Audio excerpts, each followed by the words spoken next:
Introduction à la lecture du livre de la sagesse.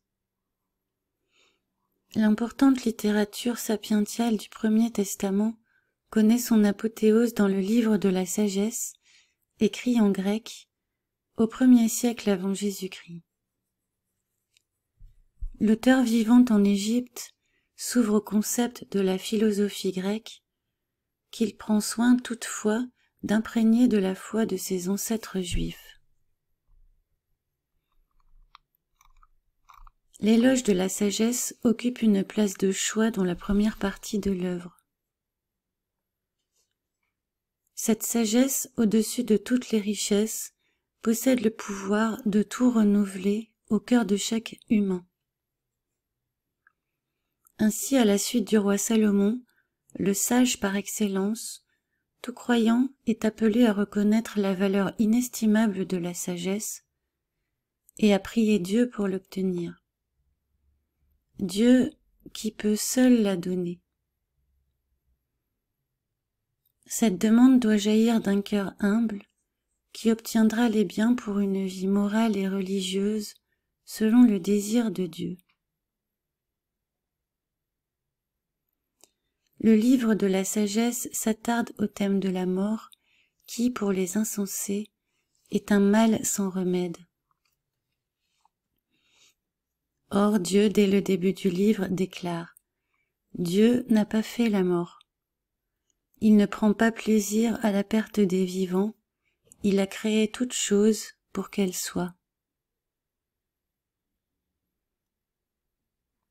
En effet, comment Dieu aurait-il pu faire la mort qui nous arrache à lui? Or Dieu a créé l'homme pour qu'il soit incorruptible, et il l'a fait image de ce qu'il possède en propre. Le commencement de la sagesse, c'est le désir d'être instruit par elle. Vouloir être instruit, c'est l'aimer. L'aimer, c'est garder ses lois, observer ses lois. C'est être assuré de l'incorruptibilité, et l'incorruptibilité rend proche de Dieu. Le livre de la sagesse est attribué à Salomon, ancien roi d'Israël, fils du roi David, le fameux David qui a tué le géant Goliath, les ancêtres de Jésus lui-même qui est de la maison de David.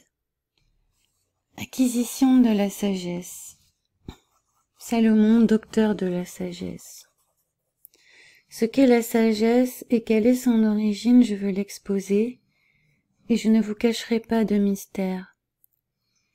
Remontant aux origines, je chercherai ses traces, et je manifesterai ce qu'on en sait, sans m'écarter de la vérité. Je ne me laisserai pas guider par l'envie qui consume, elle n'a rien de commun avec la sagesse. Le grand nombre des sages fait le salut du monde, et un roi intelligent assure la prospérité du peuple. Laissez-vous donc instruire par mes paroles, et vous en tirerez avantage. Moi aussi je ne suis qu'un homme mortel, semblable à tous, descendant du premier qui fut formé de la terre. Dans le sein d'une mère, ma chair a été façonnée. Durant 10 mois, mélange coagulé dans le sang, fait de semences d'homme et de plaisir conjugal. Et moi aussi, à ma naissance, j'ai respiré l'air commun, et je suis tombé sur la terre qui nous reçoit tous. Et mon premier cri, pareil à celui des autres, fut un gémissement. J'ai été élevé dans les langes et dans les soucis. La naissance d'aucun roi n'a eu d'autre principe. C'est une même entrée dans la vie pour tous et une sortie semblable. C'est pourquoi j'ai prié, et la prudence m'a été donnée. J'ai imploré, et l'esprit de sagesse est venu à moi. Je l'ai préféré au sceptre et au trône, et j'ai considéré comme un néant la richesse en comparaison d'elle. Je ne lui ai pas égalé la pierre la plus précieuse, car tout l'or, au regard de la sagesse, n'est qu'un peu de sable, et à côté d'elle, l'argent sera estimé comme de la boue. Plus que santé et beauté, je l'ai aimée, et j'ai préféré sa possession à la lumière du soleil. L'éclat qui procède d'elle ne cesse en effet jamais. Avec elle m'arrivèrent ensemble tous les biens, et des richesses incommensurables se trouvaient dans ses mains.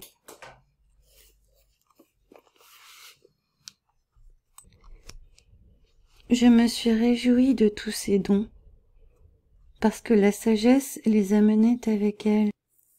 Je ne savais cependant pas qu'elle en était la mère.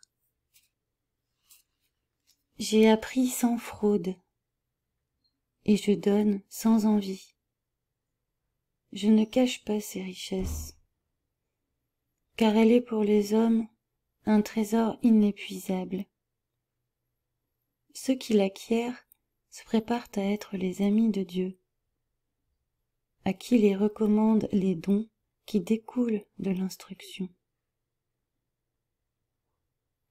Description de la sagesse.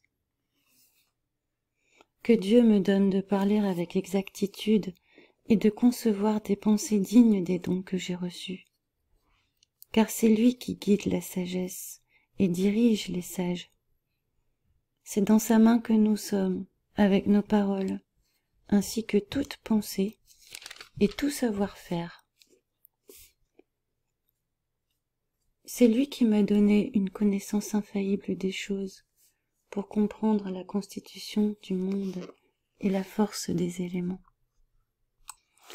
Le commencement, la fin et le milieu des temps, le changement des solstices et la variation des saisons, les cycles de l'année et les positions des astres, la nature des animaux et les instincts des bêtes, la force des esprits et les raisonnements des hommes, les caractères des plantes et les propriétés des racines, tout ce qui est caché comme ce qui est apparent, je l'ai appris, car c'est la sagesse, l'ouvrière de toutes choses, qui m'en a instruit.